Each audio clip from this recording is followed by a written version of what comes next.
It's crazy to think that it's already been a full year since we moved into our 2024 Alliance Valor 44V14. What are our thoughts after owning this thing for a year? What are some of the questions you guys have asked more than anything? How is it managing the size? Also, things we've liked, things we've disliked, and things we've upgraded, things we wish we would upgraded. We're going to take you through all of it right now. So if it's your first time here, we're going to give you a little quick history of our RV life. So we started out in 2022 with a Grand Design Solitude 390 RK, had some problems with it, nothing major, had bigger problems with Grand Design. This is before all of the frame flex stuff started happening. I decided that it was just time for a change. It wasn't quite the right rig for us, so we made a change. And in that change, we went from a traditional fifth wheel to our Alliance Vlor 44V14, which is the largest production RV that Alliance makes. It's about 46 feet long, so it's a big girl. So that kind of gives you a brief history, and we've been in it for 1 year now. So the biggest question we get by a mile, is simply, how is it towing something this large? Now, like I said earlier, it's 46 feet long. We are 13 feet, 7.5 inches at top. We added independent suspension, and that raised us up just a little bit. So honestly, our last rig was about 42 feet long. We don't notice that big of a difference. We don't fit in any less or any more campgrounds than we would have previously. Now, outside of the actual size of the rig, the next biggest adjustment we had was storage. So obviously on a traditional fifth wheel with a drop frame, we had an absolute huge pass-through bay. We had an external TV mounted that would slide out of the bay. We had all kinds of things. So here we have a much smaller pass-through bay. It's still a full pass-through, which is great for a toy hauler. Most toy haulers don't even have this. But Alliance utilizes a straight rail frame, which I like, and I'll explain why in a second. But because of that, we don't have as much vertical room. So we've been able to adjust and fit everything that we need to in here. Now, the argument on a toy hauler and why they don't make as much pass-through, and this isn't just Alliance, this is everybody, is that you have the toy hauler space. Well, as you'll see in a minute, we converted our toy hauler space into an office and a guest room, depending on what's going on that week, setup. And so we try not to utilize that for storage as much as possible. So on the topic of storage, we're in the toy hauler space now. Again, we have it set up to where there's a dog bed, we have their dog food and all that stuff. We have an ottoman that does have some storage in it. We have a washer and dryer setup. I know I'm making a big loop here. And then our exit door. And then we also have my desk set up. We don't utilize a lot of this for storage. Now, when we're in transit, the e-bikes get put in bins and they come in here. Our cornhole set from Alliance comes in here. And then my office goes up. Any other big things would come in this area. And then we use the airline straps or the bracketing that's along the ground to strap everything down and ensure that it doesn't move around in transit. So we do utilize this space just for the big thing. All right, with that also being said, we do have this attic space. So we call it the attic. It was a loft at one point, but we converted it into storage of things we don't get to very often. Now, on the same topic of storage, we're in the living room now. We just went to Costco, so excuse the stuff. But we switched out our chairs at our dinette for ottomans because the ottomans can have storage in them. So we use, one of them is Lauren's office supplies and stuff, so when she works from home. The other one, this bathroom we currently have is 3/4 the size of our old bathroom. So we had like our spare medicines and maybe dog medicines and stuff that we typically would put in the bathroom. We didn't have room for anymore because we lost so much space. And so we got this ottoman and started using that. That actually started this. So that ottoman is the original. We ended up buying this one because we liked this so much for Lauren's stuff. And then we bought another one for out here because we have the podcast and a few other things. So I wanted to make sure that we had plenty of space for all of our things, storage-wise. So that's kind of what we use those ottomans for. All right, so one of the things that we absolutely love about our Valor, when you're looking at toy haulers, sometimes it becomes difficult to find a living room setup that works for you because so many toy haulers, they skimp space in the living room, bathroom, and bedroom. Now, the reason why we fell in love with the 44V14, and it's supposed to have an L-shaped sofa. That's how it comes from factory. But we looked at it and saw that and saw, ooh, floor space, because we've got the two big dogs. We like having dog beds, that kind of thing. So we swapped that out for just a straight line sofa in the slide, and we gained all that space where the dogs can be with their dog bed, and they play and they wrestle. And this is all the room that we would ever need. We do everything that we would have done in our house inside this RV. And it actually gave us the ability to separate work out there and not work in here, which helped us out a little bit as far as just kind of work-life balance. Otherwise, I'd sit in my office and work all day if it was right here. Lauren goes into the office still quite a bit, and so she doesn't work from here very often, just a couple of days a week. So we're going to continue the trend of inside and briefly talk about things that have broken. I'm kind of bouncing around here based on where I'm at in the RV. So things that have broken. One of the biggest things that kind of busted right out of the gates on our Valor was actually our fridge. So this is the Everchill 12 cubic foot, 12 volt. Maybe it's a 14 cubic foot. Whatever size it is, it's a good size fridge, but it's a 12 volt fridge.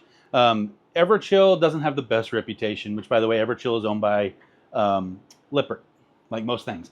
So we actually had a fan and a door that moves cold air from the fridge to the freezer go out. Now, I will tell you this, Alliance was amazing to work with. They went above and beyond helping us get the part repaired. And then they hired a mobile tech. We hired a mobile tech and they reimbursed us to diagnose the problem, to figure out what was actually needed. Now, most of that, all of that, got charged back to Lippert, I'm sure. But the fact of the matter is that Alliance didn't just say, go talk to Lippert, it's their problem. They took it on and they kind of orchestrated the whole thing to make sure our fridge got up and going. And when the fridge wasn't getting fixed super quickly, which was just because there was a part on back order, they let us essentially go out and buy a mini fridge, and then they helped pay for it, which was amazing because we were actually in Tennessee at the time and it was starting to get a little warm.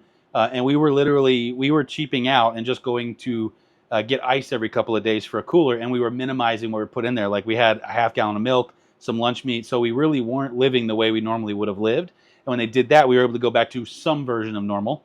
And then when the fridge got fixed, we didn't need it anymore. We're back to normal. And it's been working ever since. That was 9 or 10 months ago now, and it's been great ever since. So this part's going to sound a little hard to believe, but not hardly anything else is broken. It's all been really little stuff. It's like there's a trim piece right there above the door. Like it popped off. Honestly, I fixed it. So it's been little stuff like that. Oh, we had an electrical issue. One of our wires in our GFCI line 1, which is our bedroom and our bathroom and a little bit of the kitchen, was up against a screw, and over time it wore. Well, when we happened to be up at Alliance doing some other stuff, and they literally came in and just fixed it for us. It was like that. It was easy. We were there. They were like, we can just do this real fast. Let's knock it out. So they did. So those are the only two issues we've really had outside of small stuff. There's always little things.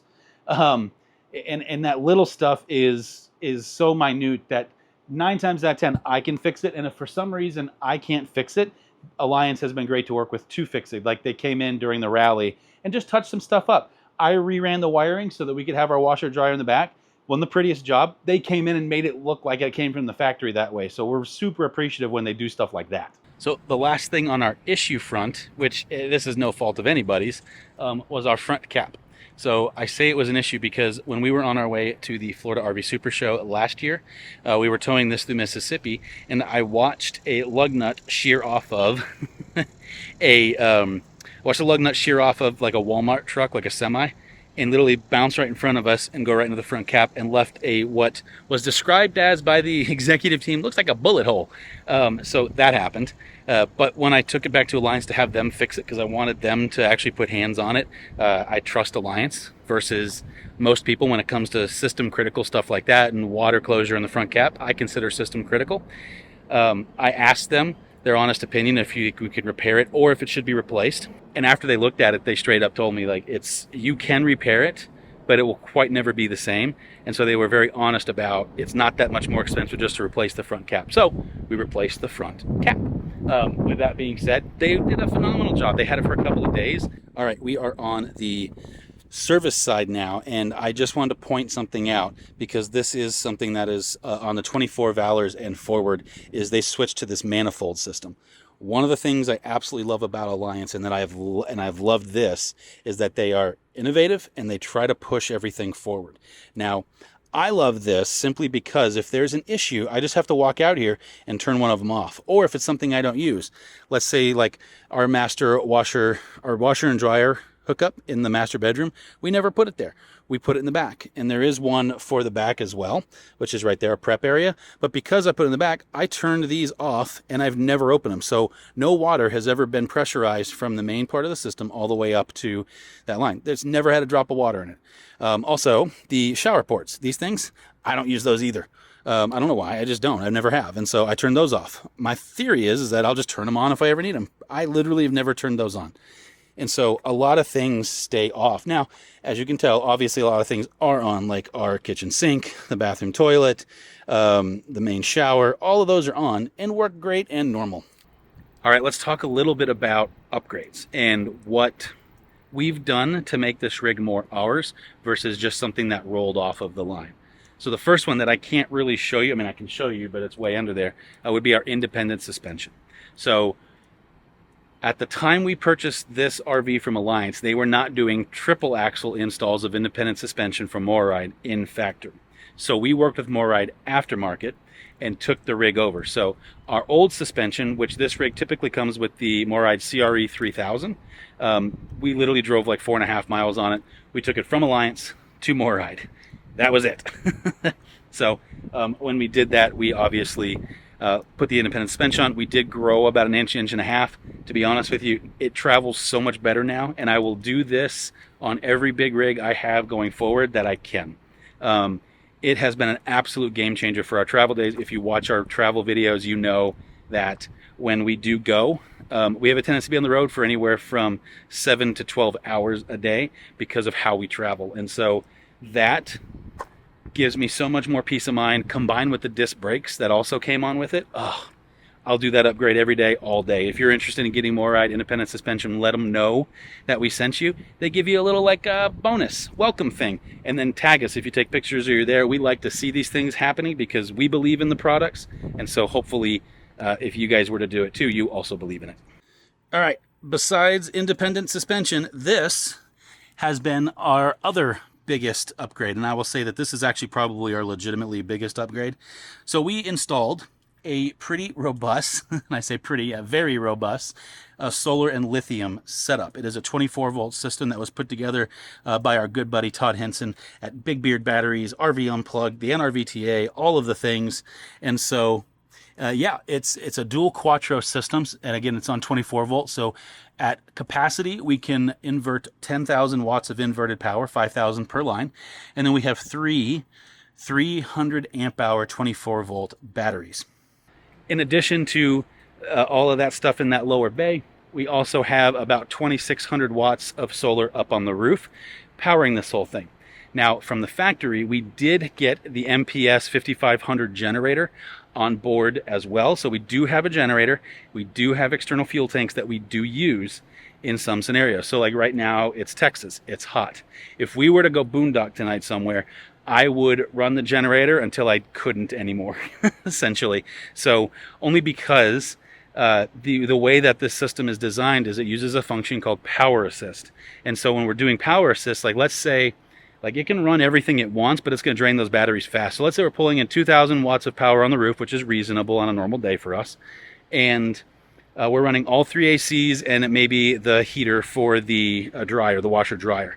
Well, that's going to be about 4,200 to 4,500 watts being used at one time. We're going to drain our batteries down in probably about 6 to 7 hours, which means I'm not going to have enough to get through overnight running a couple of ACs. So what I would do during the day is run the generator. Now, when it's pretty outside and we're not running the ACs constantly, we can run anything we want, however long we want. And it's an awesome system. If you're looking for peace of mind, or you just absolutely like to boondock, go check out bigbeardbattery.com and talk to Todd. I'm telling you what. Mwah. All right, as far as other upgrades we did, this is the MORryde section now. So we changed out from the Rhino box. We changed out from the Roto pin box from Lippert to the MORryde rubber pin box. In addition to that, when we did that, what comes standard is a normal grab handle, and I'm not sure who makes it, and then the Lippert solid step stairs.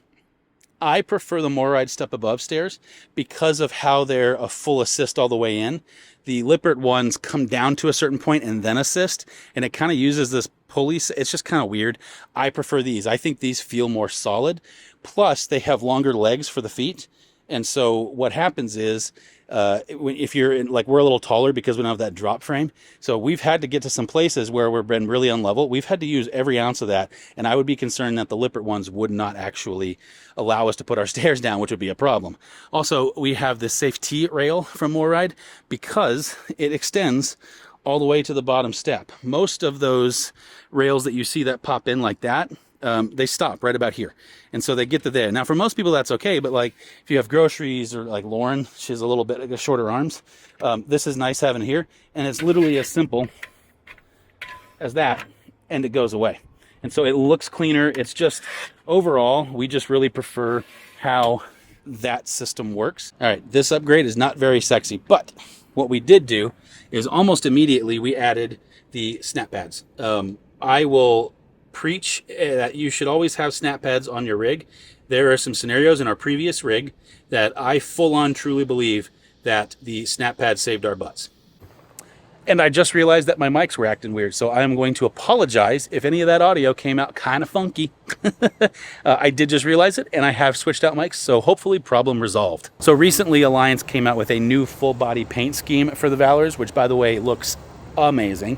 And so we've been getting the question of, do we regret not getting full body paint? Well, I can tell you, at the time we got our rig, the full body paint was the old one. I didn't care for it as much. It wasn't bad, just not my cup of tea. And I preferred this graphics package, so we stuck with it.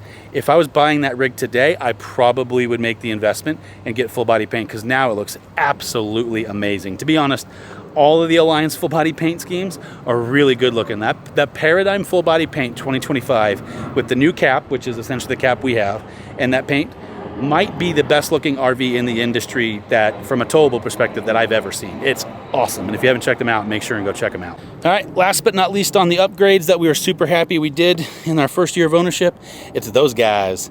So that is the Blue Technologies triple stage water filtration system and water softener. And Bailey is barking at me. So those two things I absolutely will always do every single time, no matter what, going forward. We will take that on every rig. In addition to that, this is just a fun bonus, but the steel braided hose that you see around there was absolutely amazing. And then it also came with their own stainless steel water pressure regulator and triple way that we are over there on the side.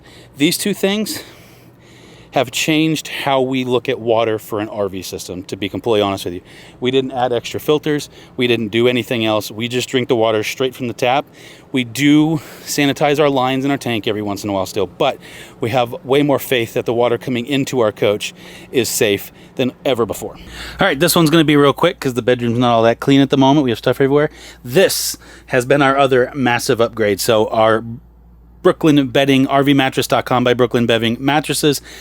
I can't tell you how much we've loved these things. Getting an actual good night's sleep in the RV and with a custom size that actually fits, that has been probably my favorite upgrade outside of the solar system. Actually, also the independent suspension. Okay, I actually have like 7 favorite upgrades. Sorry.